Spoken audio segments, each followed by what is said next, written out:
নমস্কার, দেখছেন কলকাতা টিভি। আপনাদের সঙ্গে রয়েছি আমি ঋষিকেশ। শুরু করছি সংবাদ সারাদিন। শুরুতেই যে খবরের দিকে নজর রাখবো, রাজ্য পুলিশের ডিজির মেয়াদ বাড়লো 6 মাস। রাজ্য পুলিশের ডিজির মেয়াদ বাড়লো 6 মাস, বাড়ানো হলো মেয়াদ। ডিজির মেয়াদ বাড়লো 6 মাস। রাজ্য পুলিশের ডিজি সিদ্ধিনাথ গুপ্তার মেয়াদ বাড়ানো হলো 6 মাস, বাড়লো ডিজির মেয়াদ। সিদ্ধিনাথ গুপ্তা তার মেয়াদ আগামী 6 মাস বাড়ানো হলো বলে জানা যাচ্ছে। রাজ্য পুলিশের ডিজি সিদ্ধিনাথ গুপ্তার মেয়াদ বাড়ল 6 মাস।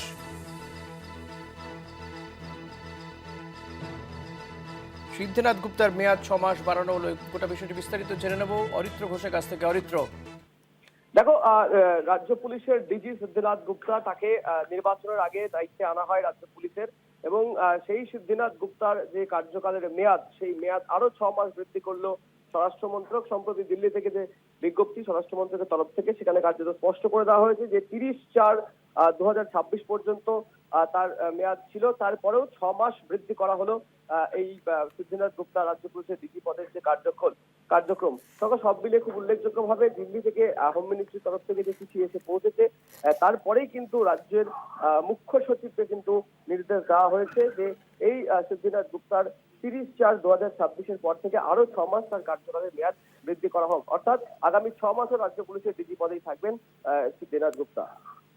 ধন্যবাদ অরিত্র। কথা বলছিলাম প্রতিনিধি অরিত্র ঘোষের সঙ্গে। রাজ্য পুলিশের ডিজি সিদ্ধিনাথ গুপ্তার মেয়াদ বাড়লো, আরো 6 মাস বাড়ানো হলো রাজ্য পুলিশের ডিজির মেয়াদ। সিদ্ধিনাথ গুপ্তার মেয়াদ আরো 6 মাস বাড়ানো হলো বলে জানা যাচ্ছে।